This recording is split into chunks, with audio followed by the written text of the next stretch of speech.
कर लें, वो बात को सुन नहीं पाई। उन्होंने समझा कि महाराज ये बोले कि हाथ का चिन्ह रख लो तो आपका काम सिद्ध हो जाएगा। और जैसे उन्होंने हाथ का चिन्ह रखा तो इतनी अधिक वोटों से उनकी जीत हुई, ना तो उसके पहले कभी हुई ना उसके पश्चात दोबारा कभी हुई। तब से लेकर उनको गुरु मानने लगी। एक बार गुरु जी के यहाँ पर कोई कार्यक्रम चल रहा था, उस कार्यक्रम में इंदिरा जी को आमंत्रण दिया गया, तो उसमें वहाँ उनकी ऑफिस में बहुत बड़ी मीटिंग भी थी। तो उन्होंने सोचा मीटिंग के समय तक हम आ जाएंगे, लेकिन रास्ते में जाम होने के कारण से मीटिंग में वापस होने में देर लग गई। जब देर होती तो आपस में जो अनेक सांसद लोग बैठे थे, अनेक मंत्री लोग थे, आपस में बात करने लगे, भाई क्या बात है, आजकल अध्यक्षता श्रीमती गांधी को करना, वो आ नहीं पाई, क्या हुआ? तो बताया कि वो कोई जैनों का कार्यक्रम, उसमें कार्यक्रम में गई हुई है। वहां से लौट करके आते तो लोगों ने कमेंट कर दिया कि अब तो हमको लगता है श्रीमती गांधी जैन बन गई। तो इस प्रकार से बोला तो उन्होंने उसका जवाब दिया कि मैं ही क्या, भारत का प्रत्येक इंसान जैन है। जिस प्रकार से बोला तो लोगों ने वहां पर फिर कमेंट की बात, तर्क की बात आ गया, आपने सबको जैन कैसे कह दिया, जैन कहाँ अपनी सभा में एक भी नहीं है। तो उस समय उन्होंने कहा कि जैन धर्म क्या, अहिंसा परमो धर्म, अहिंसा नमः सिद्धेभ्यः, अनंत अनंत परम सिद्ध भगवान की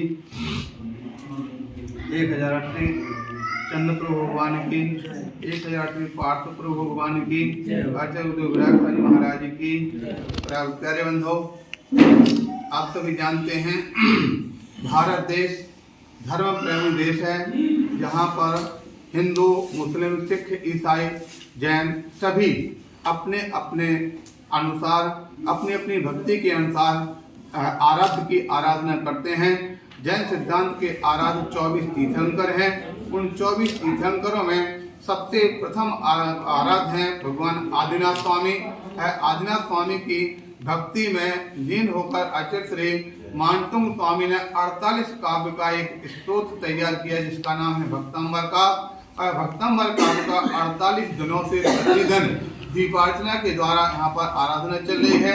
उस आराधना का समापन 7 तारीख को पूर्ण हो रहा, इसलिए 7 तारीख को पूर्ण होने के पहले और साथ ही साथ 7 तारीख को हमारे परम आराध्य श्री चंद्रप्रभु भगवान एवं पार्श्वनाथ भगवान दोनों तीर्थंकरों के जन्म और तप 2 कल्याणक यहाँ पर पढ़ रहे हैं।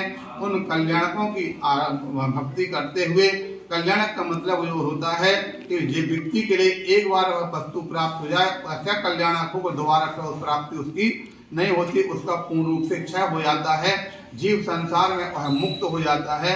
ऐसे 2 कल्याणक को प्राप्त होने वाले दोनों तीर्थंकर के हैं।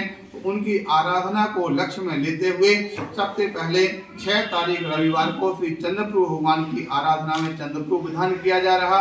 7 तारीख को श्री पार्श्वनाथ भगवान की आराधना में कल्याण मंदिर नाम के स्तोत्र का वहाँ पर विधान किया जा रहा। साथ ही साथ है अंत में जो आदिनाथ भगवान की आराधना 48 दिन से चल रही है। भक्तांबर का समापन 7 तारीख को पूर्ण होगा। तो उनकी आराधना फिर 8 तारीख को प्रातः भक्तांबर के माध्यम से की जाने वाली है। आराधना हमारी खाली मंदिर में ही तक सीमित न रहे, जन जन तक पहुँचे, जन जन को उसका लाभ प्राप्त हो। क्योंकि वास्तविकता में तो जैन धर्म के लिए जो कहा जाता है, वो जैन धर्म खाली जैनों का नहीं, जन जन का धर्म है। हमको एक घटना याद आती इस बात को लेकर के। एक कहीं स्थान पर हम पुस्तक में पढ़ रहे थे, एक बार आपको मालूम हो, दिगंबर जैन पंचायती बड़ा मंदिर का सभापति हूँ, और आज ये बड़े हर्ष का विषय है कि हमारे बीच में हमारे गुरुवर श्री विशेष सागर जी महाराज का सत्संग हम लोग को प्राप्त है।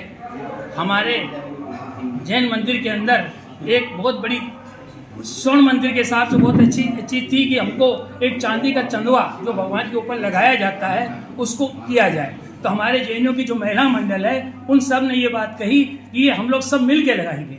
तो एक 45 किलो का चांदी का चंदवा मंदिर जी के लिए आया है। उसके लिए हम लोगों ने 48 दिन से लगातार भक्तामर स्तोत्र का पाठ किया है और दीप प्रज्वलन किया है, और उसके अंदर 7 तारीख को उसका हम लोग इसका उद्घाटन करेंगे।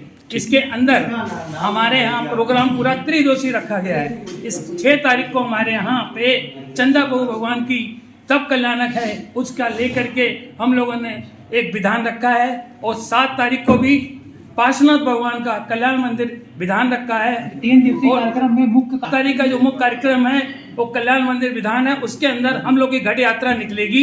उसके अंदर महिलाएं अपने सर के ऊपर कलश लेके निकलेंगी और एक विशाल रूप से जुलूस निकलेगा जिसमें भगवान श्री हमारे पालका में चलेंगे और वो जनरलगंज से उठ करके जनरलगंज होता हुआ, नयागंज होता हुआ, हालसी रोड होते हुए और अपने अहिंसा चौक से वापस आएगा। इस प्रकार पूरे मंदिर जी की परिक्रमा हो जाएगी।